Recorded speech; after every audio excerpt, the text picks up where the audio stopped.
Everyone, I hope you are very well. You know what guys, हमने last video में क्या क्या discuss किया था। हमने लास्ट वीडियो में डिस्कस किया था कि जो पृथ्वी होती है उसकी रेखाएं कौन कौन सी होती हैं। कर्क रेखा, मकर रेखा, जिसके बारे में मैंने काफ़ी अच्छे से आपको समझाया। पृथ्वी की विभिन्न रेखाएं के बारे में हमने समझा था। पवन धाराएं जो होती हैं, जो पृथ्वी के असमान रूप से गर्म होने के कारण उत्पन्न होती हैं, इसके बारे में भी हमने काफ़ी अच्छे से बात करी थी विद डायग्राम। आई होप आप सभी के सारे डाउट्स उस वीडियो को देख के क्लियर हो चुके होंगे। और आज हम यहाँ पे बात करने वाले हैं थल और जल का असमान रूप से गर्म होना, जैसे कि आप सभी लोग वीडियो में भी देख पा रहे होंगे। आपको पता है कि काफ़ी अच्छा टॉपिक है जो हम यहाँ पे पढ़ने वाले हैं, काफ़ी इंटरेस्टिंग है। और आपको वीडियो को एंड तक देखना है, और आपको बीच में ऐसा नहीं है कि आप उसको बीच में आपका लॉस हो जाता है कि आप किस तरीके से उसको क्या करते हैं कि 2 मिनट देख लिया, 3 टाइम आप उसको देख लेते हैं, देन आप उसको पीछे छोड़ देते हैं। उसकी आप तो छोड़ देते हैं वीडियो को अधूरा, तो उसकी वजह से आपके बहुत सारे टॉपिक मिस हो जाते हैं। इसीलिए वीडियो को आपको एंड तक देखना है, क्योंकि हो सकता है कि 1 मिनट में मैं कुछ आपको ऐसा बता दूं जो आपके एग्ज़ाम के लिए काफ़ी इम्पोर्टेंट हो। इसीलिए आपको ऐसी गलती बिल्कुल भी नहीं करनी है कि तब आप सक्सेस नहीं हो पाते हैं, या फिर आपका एक या 2 नंबर का जो क्वेश्चन रहते हैं वो आपके रह जाते हैं एग्ज़ाम में। तो आपके पास फिर आप ये बोलोगे, मैम ने जो मुझे ये चैप्टर पढ़ाया था, मैंने मैम की वीडियो आधी देखी थी, मैंने तो उसको पूरा देखा ही नहीं था। शायद हो सकता है मैम ने उस 1 मिनट में ये क्वेश्चन बता दिया हो, या फिर हो सकता है आप क्या कर रहे हैं, आपने शॉर्ट्स नोट्स बनाए और नोट्स बनाने के बाद में आप उसको रिवाइज कर रहे हैं, और आपने 4-5 जो पेपर हैं उसको रिवाइज कर लिया, देन आपने जो लास्ट वाला पेपर होता है आपने उसको रिवाइज ही नहीं करा।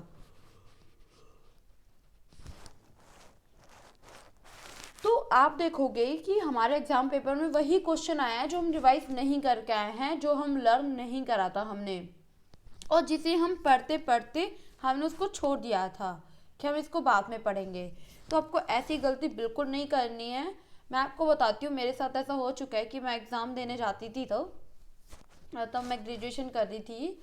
तो उस टाइम पे क्या होता था कि मैं जो क्वेश्चन पढ़ के नहीं गई थी, मैं उसके पढ़ने वाली थी क्वेश्चन को, बट पता नहीं अचानक क्या हो गया, मैंने सोचा कि इसको मैं थोड़ा बाद में रिपीट करती हूँ, अभी मैं पहले वाला पढ़ लेती हूँ।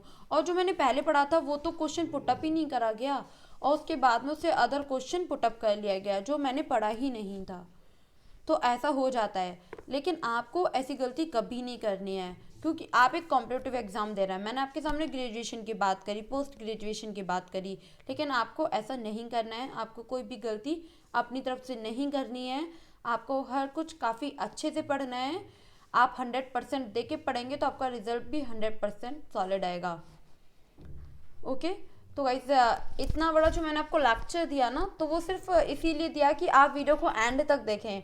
तो प्लीज़ आप वीडियो को एंड तक देखना, क्योंकि आप लोगों का लॉस हो, मैं ये नहीं चाहती हूँ। तो लेट गेट स्टार्ट। आपको पता है कि काफ़ी अच्छे से हम इसके बारे में बात करेंगे कि थल और जल असमान रूप से गर्म क्यों होता है। आपको पता है कि जल जो होता है वो लिक्विड अवस्था में होता है, और जो स्थल होता है वो सॉलिड होता है। तो ये दोनों क्या होते हैं कि सबसे पहले गर्म कौन सा होता है, आपको पता है? सबसे पहले आपकी जो सूर्य की किरणें पड़ती हैं, अगर वो दोनों पे इक्वल पड़ती हैं, दोनों पे बराबर पड़ती हैं, तो सबसे पहले क्या गर्म होगा? सबसे पहले आपका गर्म होगा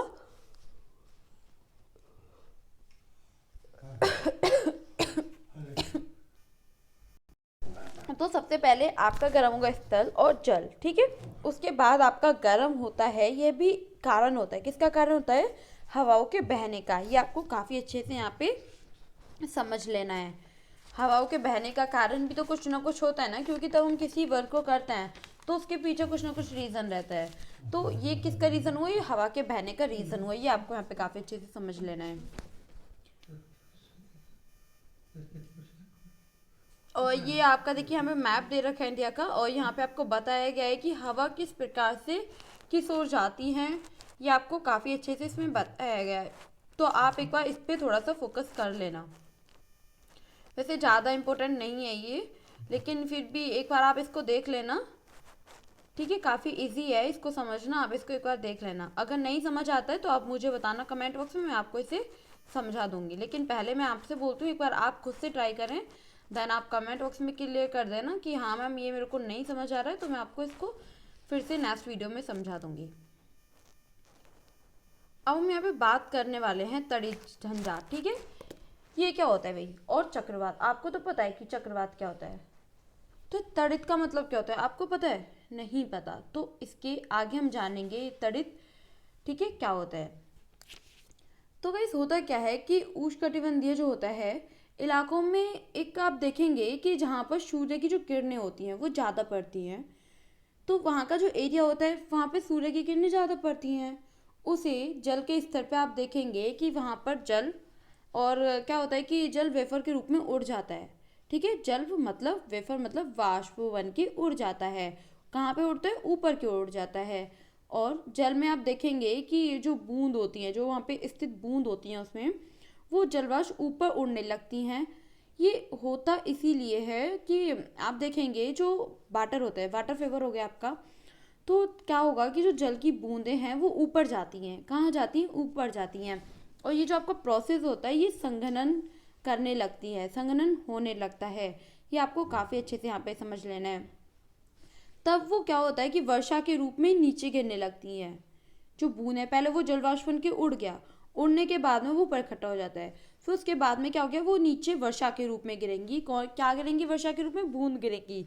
ये आपको काफ़ी अच्छे से यहाँ पे समझ लेना है। अगर कोई भी डाउट रह जाए तो आपको क्लियर कर लेना है एंड वीडियो को एंड तक देखना है। तो गाइस होता क्या है कि जब वो जमकर नीचे की ओर गिरने लगती हैं, तो गिरती हुई एक तरीके से जल की जो बूंदें होती हैं और तीव्र से ऊपर उठने वाली हवा उनसे निकलने लगती है, ठीक है। जो बिजली होती है, तड़ित माने होता है आपका बिजली, ये आपको काफ़ी अच्छे से यहाँ पे समझ लेना है। पवन वायु में पहले से एक आपका विद्वान होता है, ठीक है। आप देखेंगे वहाँ पे कि जल की बूंदों को अपने साथ और ऊपर की ओर वो ले जाती है। कहाँ ले जाती है? ऊपर की ओर ले जाती है, जहाँ ताप कम होने के कारण वह जम जाती है। क्या हो जाती है? वह ताप कम होने के कारण वह जम जाती है और पुनः नीचे की ओर गिरने लगती है।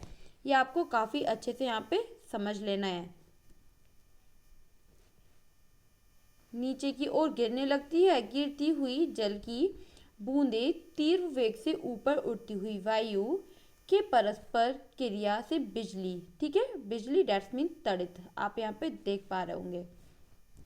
तो क्या होता है कि तब आप देखेंगे कि जो बिजली हुई, अब बिजली किसको हम बोल रहे हैं? तड़ित को बोल रहे हैं। और हम यहाँ पे कौन से टॉपिक की बात कर रहे हैं? तड़ित की ही बात कर रहे हैं।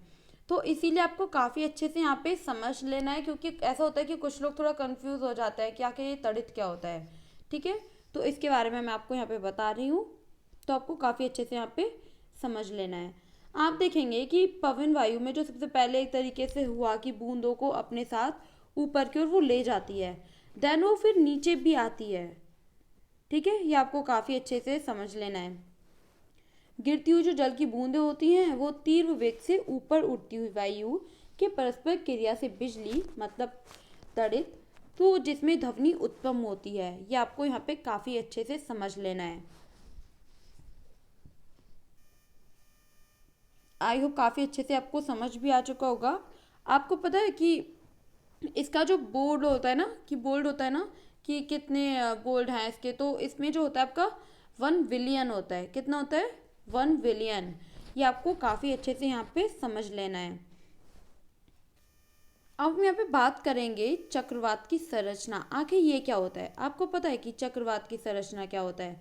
नहीं पता, तो आपको काफ़ी अच्छे से ये समझ लेना है।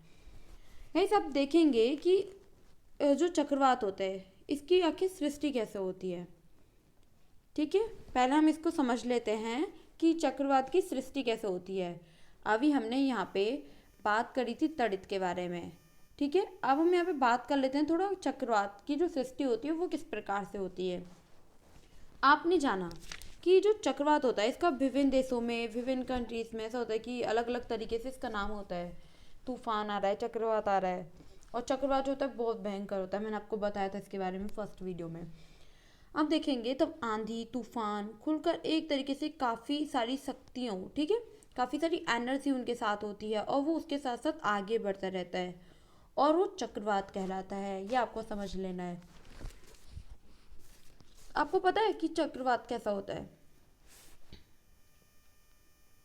इस तरीके से इसको ये आगे बढ़ता रहता है, ठीक है।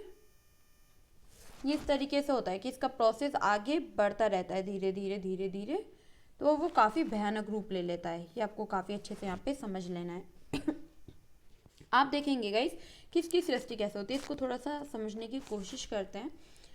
बादल बनने से पहले क्या होता है कि जब वायुमंडल में ऊष्मा लेकर आप देखेंगे कि वाष्प में परिवर्तित हो जाता है, तो जब जलवाष्प की बूंदे, ठीक है, बूंदे जो होती हैं बूंदों के रूप में पुनः द्रव के रूप में परिवर्तित होता है। ये आपको काफ़ी अच्छे से यहाँ पे समझ लेना है। आप थोड़ा बुक पे भी फोकस करें,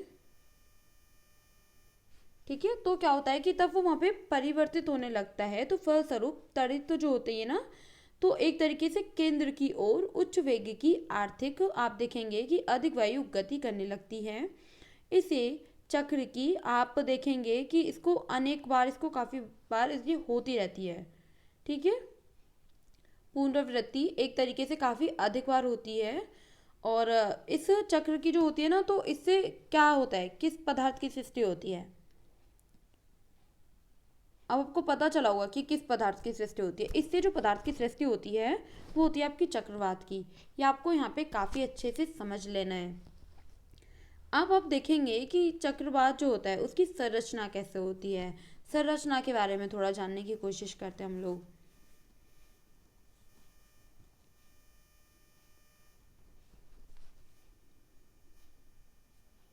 तो इस आप देखेंगे कि चक्रवात का जो केंद्र होता है उसे हम नेत्र बोलते हैं, ठीक है। ये आपको काफ़ी अच्छे से समझ लेना है। चक्रवात काफ़ी तेज़ी से घूमता हुआ होता है और आप देखेंगे कि पृथ्वी के तल से आप लगभग जो होता है ना, ये 15 किलोमीटर ऊपर होता है। चक्रवात नेत्र का जो व्यास होता है वो 10 से 30 किलोमीटर होता है, ठीक है। सिर्फ मैंने बात करी यहाँ पे नेत्र की, ठीक है। जो नेत्र वो इतना होता है। अब ये तो इतना बड़ा है, तो इसका मतलब तब इतना ही, इतना 10 से 30 हो गया, तो ये कितना होगा, फिर तो काफ़ी बड़ा होगा। इसके अर्थ तो काफ़ी सारी एनर्जी होगी। ये आपको काफ़ी अच्छे से यहाँ पे समझ लेना है।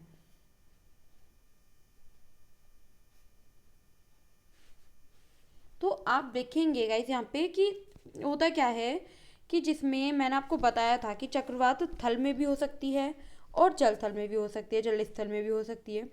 तो दोनों ही जगहों पे ये अपनी शक्तियों को एक तरीके से प्रदर्शित करते हैं और जो इनमें शक्तियाँ होती हैं वो काफ़ी सारी होती हैं। ये जो आपका चैप्टर है इसमें आपको टोटल चक्रवात के बारे में बताया गया है, तूफानों के बारे में बताया गया है। इससे अदर आपको कुछ भी नहीं बताया गया है। इसमें कुछ भी अदर से टॉपिक आपका नहीं उठाया जाएगा। जो बुक से आपका रिलेट करता है उसी से आपके क्वेश्चन बन सकते हैं। और ऐसा नहीं है कि काफ़ी इंपॉर्टेंट ये चैप्टर है, लेकिन ये है कि आप इसको काफ़ी अच्छे से पढ़ें और इससे नॉलेज को गेन करें। इतना नहीं है लेकिन आप फिर भी इसको काफ़ी अच्छे से पढ़ सकते हैं। चक्रवात के बारे में हमें काफ़ी अच्छे से जान लेना चाहिए, क्योंकि चक्रवात तो जो काफ़ी अच्छे आते रहते हैं, कभी भी चक्रवात आ जाते हैं। पहाड़ी इलाकों में आप देखेंगे आंधी तूफान कितना ज़्यादा होता है और चक्रवात जो होता है काफ़ी भयानक रूप लेता है अपना, और काफ़ी लोगों का बहुत ज़्यादा नुकसान हो जाता है कि बड़ी बड़ी बिल्डिंग गिर जाती हैं। आप देखोगे कि जो बिल्डिंग्स होती हैं, आप गिरजाघर होते हैं, तो मंदिर होते हैं, तो उसमें एक लोहे की एक तरीके से एक मटेरियल की एक छड़ होती है, ठीक है। मैं उसको बताती हूँ। ये इस तरीके से आपका होती है और उस पे ही होती है कि अगर वहाँ पे कुछ गिर रहा है तो वो सीधे उसी के ऊपर गिरेगा। दैट्स मीन जो यहाँ पे बिल्डिंग है वो उसको सेफ रखता है। ये आपको काफ़ी अच्छे से समझ लेना है। आप देखेंगे कि जो तड़ित होती है, तड़ित दैट्स मीन बिजली, तो जो लाइट वाले जो तार होते हैं, ठीक है, जो तार होते हैं ना गाइस, तो वो किस तरीके से निकले होते हैं, उनके ऊपर एक कवर चढ़ा होता है, ठीक है। आप देखेंगे काफ़ी मोटे मोटे तारों की एक तरीके से बहुत सारे तार होते हैं ना, तो उनको जॉइन करके लगा दिया जाता है। आप देखोगे रोड पे जो बिजली के खंभे होते हैं, तो उधर साइड जो उनका कनेक्शन होता है, तो तब बारिश आती है। अब बारिश होने के बाद ये बारिश आ रही है तो बारिश की बूंदें तो उस पर पड़ेंगी। अगर उनके ऊपर वो कवर नहीं चढ़ा होता तो क्या होता, तब तो बहुत गलत होता ना, काफ़ी बुरी कंडीशन हो जाती कि किसी के ऊपर क्या गिर रहा है और लाइट से काफ़ी ज़्यादा हम लोगों को हार्म होता, लेकिन उस पर काफ़ी अच्छे से उसको कवर किया गया है। जो तड़ित होती है, जो उस तरीके से बिजली होती है, तो बिजली के जो तार होते हैं उनको काफ़ी अच्छे से कवर किया गया है और काफ़ी अच्छे से हम लोगों की सेफ्टी के लिए वो होते हैं जो तार होते हैं। और जो चक्रवात होता है, जहाँ पे हम टाउन वगैरह में रहते हैं तो वहाँ इतना नुकसान नहीं होता है और वहाँ बहुत ही कम चक्रवात आने के चांसेस रहते हैं। लेकिन जहाँ पे बहुत बड़ी बड़ी बिल्डिंग्स होती हैं, आप देखेंगे उन इलाकों में, जैसे कि भूकंप आया। अब क्या हुआ था कि 1 ईयर पहले जो भूकंप वगैरह आता था, तो काफ़ी भूकंप आया था पहले भी और आया तो इस साल भी है, लेकिन टाउन वगैरह की साइड नहीं आया है। और बाढ़ वगैरह भी काफ़ी आई है।